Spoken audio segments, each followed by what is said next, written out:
안녕하세요. 네, 지금부터 24년 전 독일에서 자동차를 운전하고 아내와 아들, 딸을 태우고 간 나라가 있어. 동유럽에. 그러니까 저쪽 네덜란드 거쳐서 간 나라가 있어요. 덴마크라는 나라예요. 덴마크. 이 나라 하면 생각나는 것들이 떠오르죠? 아이들은 누구 말할까요? 덴마크 하면? 아이들이 덴마크 하면 뭐가 떠올라나? 일단 뭐라 대답할까요? 응? 의류? 에르바르트 에릭슨이 만들었다고 하죠. 덴마크 건축가입니다. 에르바르트 에릭슨 건축가인데 이 사람이 1913년에 돌로 깎은 예쁜 인형을 만들어요.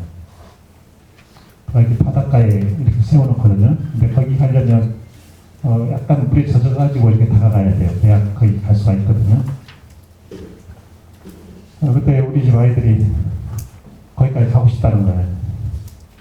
그럼 어떻게 해요? 또 아빠로 살려면 바다에 발을 적셔야죠. 그래서 이를 안고 들어가서 만져보라고 했어요. 이게 뭐죠? 이게 뭐죠? 돌로 깎은 거? 안데르센 인어공주였어요. 인어공주. 인어공주 가서 실물을 보신 분? 없어요? 나중에 보세요. 실물. 인어공주. 이게 안데르센 인어공주. 이게 1913년이죠. 우리나라가 인구 5천만이 넘죠. 그 나라는 인구가 500만입니다. 국토는 우리나라가 10만 364, 거기는 4만 3천. 어느 정도 되나요? 우리가 한 2.3배 정도 되는 거죠. 네, 그 크기입니다. 2017년 기준으로 해서 국민 총생산에서 1인당 차지하는 비율 크게 5만 5천 달러입니다. 2017년 기준입니다. 높죠? 굉장히 높죠? 네, 굉장히 높아요. 그런데 단순하게 통계만 우리는 읽어서는 안 되고 그 통계가 담고 있는 그 내용물을 잘 봐야 됩니다. 소득 분포 이런 거 봐야 되는 것이고 기본적으로. 그리고 국민국가에 하는 것, 국가가 구매하는 것, 이걸 정확하게 읽어내면 그 5만 5천 달러, 대한민국이 그렇게 자랑하는 3만 달러, 이 의미를 해석해낼 수 있는 겁니다. 그 나라는 대학까지 전부 무료입니다. 대학까지 전부 무료예요. 그리고 대학생들에게 생활비를 지불해. 한 달에 120만 원. 전혀 놀랍지 않죠? 왜 놀랍지 않냐면 우리와는 전혀 연관이 안 되는 숫자라고 해요. 대한민국에서 그런 일이 있을 수도 없고 그래서 그래요. 출산휴가. 지금 출산휴가 얼마 받으셨나요? 받으시는 분들? 우리나라에 지금 얼마 받습니까? 출산휴가를? 예? 60일 받습니까? 90일? 네, 90일, 그럼 석 달. 이 나라는 52주. 네, 52주. 그리고, 아이를 낳고 나면 산후조리 해야 되는 거죠. 그럼 그 병원이 운영하는 호텔에서 2주간 산후조리를 할 수 있습니다. 의료비 전부 무료. 국가가 이렇게 국민에게 해주면 국민도 국가에게 해줘야 하는 것이 있겠죠? 그게 뭐겠습니까? 세금 내주는 거예요. 세금. 그래서 세금, 직종에 따라 다르지만 가장 높은 세금을 내는 직종이 전체 인컴의 한 60% 정도 세금으로 냅니다. 세금으로 한 달 500만 원이다라고 하면 60% 얼마입니까? 300만 원을 세금으로 내는 거예요. 낼 수 있겠습니까? 여러분들? 60%를. 우리나라는 탈세를 잘 해야 되잖아요. 그죠? 만약에 탈세한 것이 인사청문회 밝혀진다. 그때는 그때가 안 되면 되잖아. 인사청문회에 올라간 사람 중에 탈세해가지고 뒤늦게 했다 처벌받은 사람 보셨어요? 검찰 혹시라도 기소라도 한 사람 보셨어요? 없죠? 가만히 있다가 내가 인사청문회 가겠어? 이렇게 생각하고 있다가 가게 됐다. 그때 되면 되는 거예요. 잘 기억하고 계세요? 나 미리 내실 거 없어. 지금 발생한 것에 대해서요.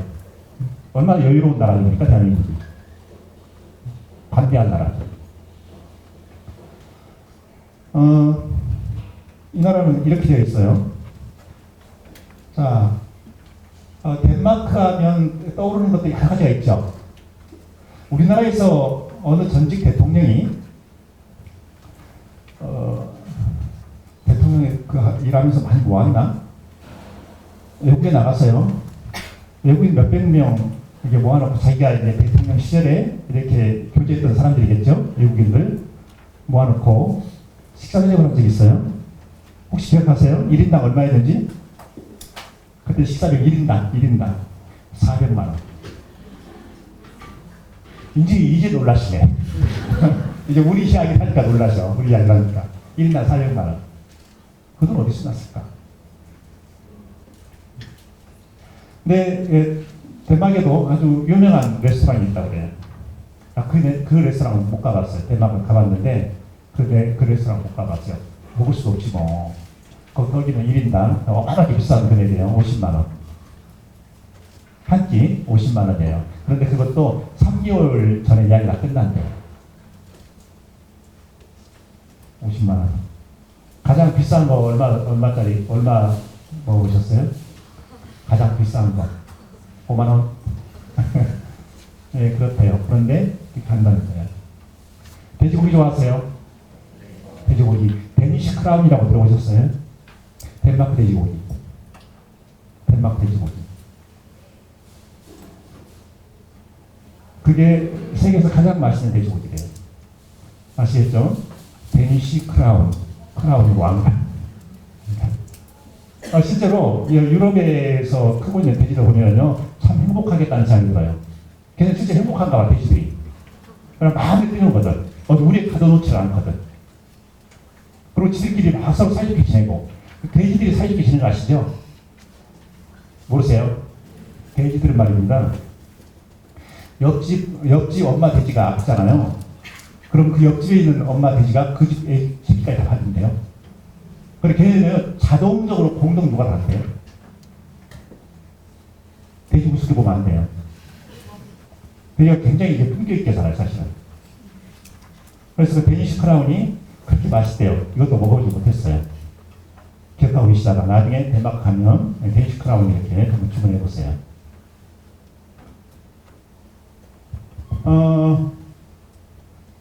1930년 전후에서 세계 경제가 완전히 디프레션 된 적이 있어요. 이게 침체돼 버린 적이 있어요. 그걸 뭐라고 하죠? 더 그레이트 패닉, 대공황이라고 합니다. 더 그레이트 패닉이 대공황이에요. 덴마크라고 그 후유증이 없겠습니까? 어느 시골에서 이름 없는 조그만 그걸 기업이라고 할 수 있나? 그걸 운영하는 사람이 있었어요. 올레 키르크 크리스탄센이라는 사람이에요. 근데 그 어려운 상황에서 자식은 많은데 아내가 먼저 세상을 떠나버렸어요. 이제 아빠인 자기가 이 자식을 키워야 되는 거예요. 근데 이 사람은 원래 목수입니다, 직업이. 그래서 그때 만든 것이 우든 토이스, 목재 장난감이에요. 그렇게 만들기 시작한 거예요. 그러고서 거기에서 나온 게 뭐냐? 레그고트. 그 줄임말로 레고. 그러니까 레고는 레그고트의 약자예요. 그러니까 레그고트를 영어로 번역하면 플레이 웰. 잘 놀아라 이거예요. 그걸 만든 거예요. 그래 지금은 그 기업이 성장해서 그냥 레고 컴퍼니가 아니라 레고 그룹이 돼버린 거죠. 그런 덴마크예요. 우리가 제4차 산업혁명 시대에 가장 강조하는 것이 창의성이죠. 4차 산업혁명, 창의성? 창의성은 미래사회, 지금 현재가 미래죠. 여기서만 중요시했냐? 원래부터 인류가 창의성을 중시한 거예요. 만약에 그 크리스티안 선생이 거기서 주저앉아버렸으면 어떻게 됐겠어요? 그런 것이 안 나오는 것이죠. 근데 지금은 레고하면 전 세계 어린아이들의 로망이 되어 있잖아요. 가장 갖고 싶어하는 선물 그거잖아요. 덴마크 한마디로 이야기하면 모든 국민이 행복하게 잘 사는 나라. 그래서 국민 행복 지수가 계속해서 세계 1위를 다니는 나라. 대한민국은 어느 정도 될 것 같습니까? 대한민국은 40위권, 50위권 여기에 머물러 있어요. 그러니까 국민들에게 물어보면 행복하냐라고 물어보면 그렇지 않다라고 답변하는 국민들이 훨씬 많다는 거예요. 우리나라 어때요? 잘 사는 나라니까? 이런 답변이 그냥 우둔한 답변이에요. 잘 사는 나라니까. 아니, 아직 하루하루가 힘든데 잘 사는 나라니까 이런 질문을 하게 되면 내 기분이 어떻겠냐. 그런 덴마크에서 이제 교육제도를 한번 들어가 볼까요? 교육제도. 덴마크는요, 1학년 들어가서 내가 이 아이가 담임을 만나잖아요. 그 담임이 9학년까지 들고 갑니다. 9학년까지 쭉 데리고 가는 거예요. 그래서 졸업시키고 다시 1학년으로 가는 거예요. 그러니까 담임 선생님이 저 아이가 어떤 아이인지 정확하게 알고 있는 거죠. 물론 그렇게 하지 않더라도 이 교사의 감각 이런 것이 분명히 있어요. 놀라워. 아니 어떻게 저걸 기억한다는 말이야. 내가 2010년에 교육감이 되고서 그해 8월 교육감을 들어서 앉았을 때였죠. 초등학교 6학년 1반 담임선생님께서 오셨어요. 6학년 1반이었거든요. 오셨어요. 그래서 이러저러 이야기하다가 이렇게 신문방송이 왜 이렇게 우리 김교육감을 괴롭히는지 모르겠네. 그러세요. 그러면 그 다음 말씀. 얼마나 고집이 센지를 모르니까. 네? 초등학교 6학년 1반 담임선생님 말씀이 이 김산에는 이 친구가 얼마나 고집이 센지 어려운지 모르니까 이렇게 해준다는 거예요. 놀랍잖아요? 안 놀랍? 네? 이게 그 교사의 감각이거든요. 근데 왜 이러잖아, 이렇게 학생들이, 선생님 저를 어떻게 하세요? 나는 알고 있는데. 그때 학생들이 깜짝 놀라잖아요. 근데 나는 알거든. 굳이 내가 기억하려고 해서 하는 것이 아니라 이미 입력이 되어 있거든. 그래서 알게 되는 거예요.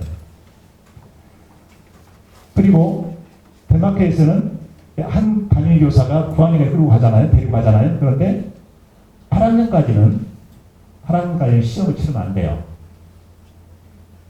아예 경쟁을 원천 차단해버리는 거야. 시험 치르면 안 돼요. 법적으로 엄격하게 금지되어 있어요. 그것은. 우리나라 같은 어떻게 했습니까? 8학년이면 중2죠. 중2까지 시험을 안 치러 갑자기. 교육부의 정책을 발표했는데 중2까지 시험 안 친다고 어떻게 되겠어요? 대한민국의 엄마 아빠들.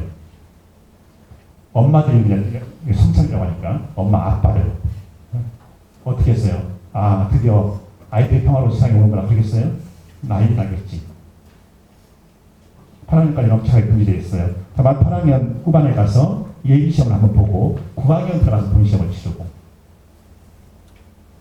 그리고 마지막에 이제 담임교사가 이렇게 판단하는 겁니다. 이 아이는 인문계 고등학교, 이 아이는 직업계 고등학교, 이 아이는 상업계 고등학교 이런 식으로 판단하는 거예요.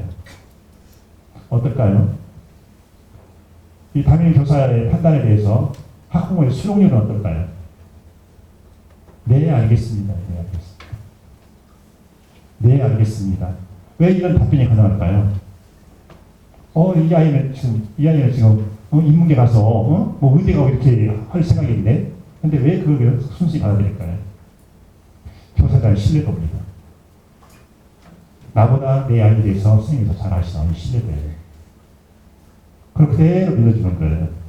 그렇게 신뢰를 해주기 때문에 교사는 책임감이 더 강해지는 거예요. 내가 정확히 판단해야 돼. 놓쳐서는 안 돼. 이렇게.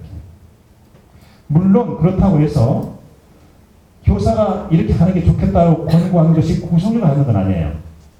자기 선택할 수 있어. 아니 나 인문계에 가야 되겠다. 이러면 가라는 거예요. 그때는. 그런데 어떤 경우가 나오냐. 대체로 실패한다. 대체로 실패한다는 거예요. 그래서 직업계에 가게 되면 거기서 기능공도 전공을 하고 한 5년 고수를 해서 기능공 전공도 하고 또 간호사 이제 간호사는 그 직업계에서 선발하는가 봐요. 그렇게 해서 자기 직업을 찾아가는 것이죠.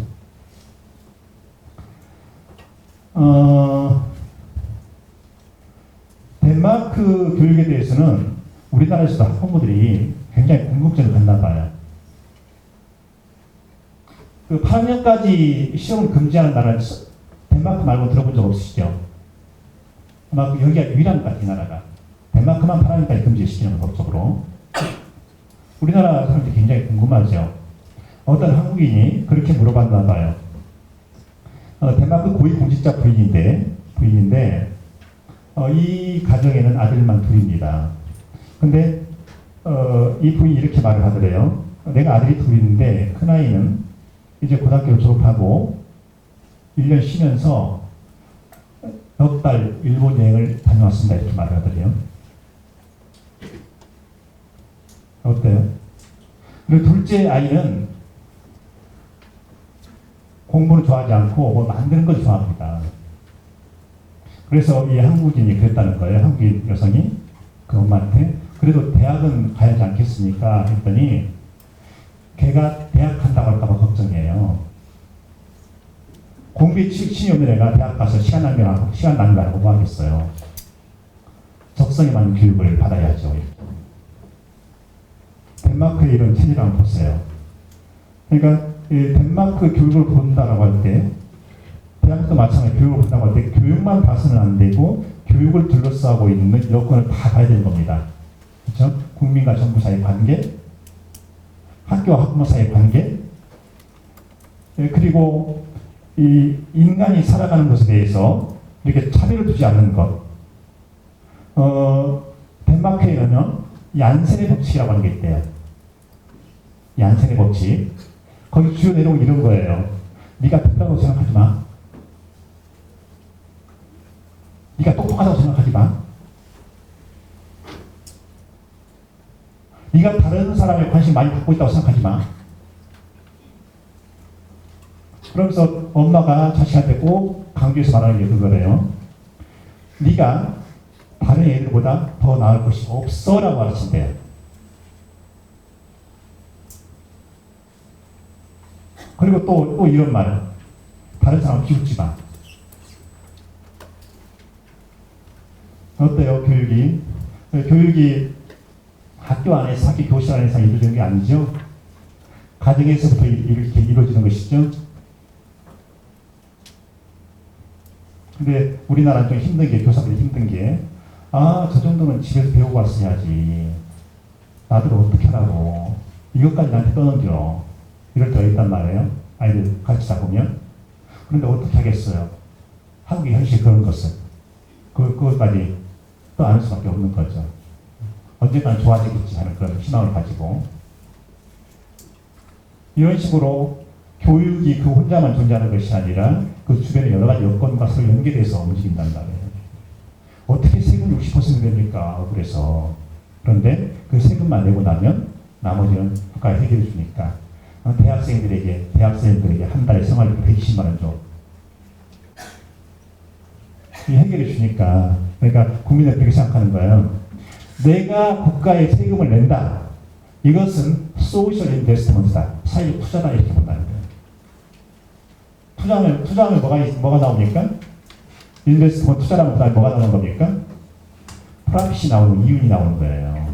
그러니까 투자와 이윤이 상관계수가 많이 들어가는 거예요.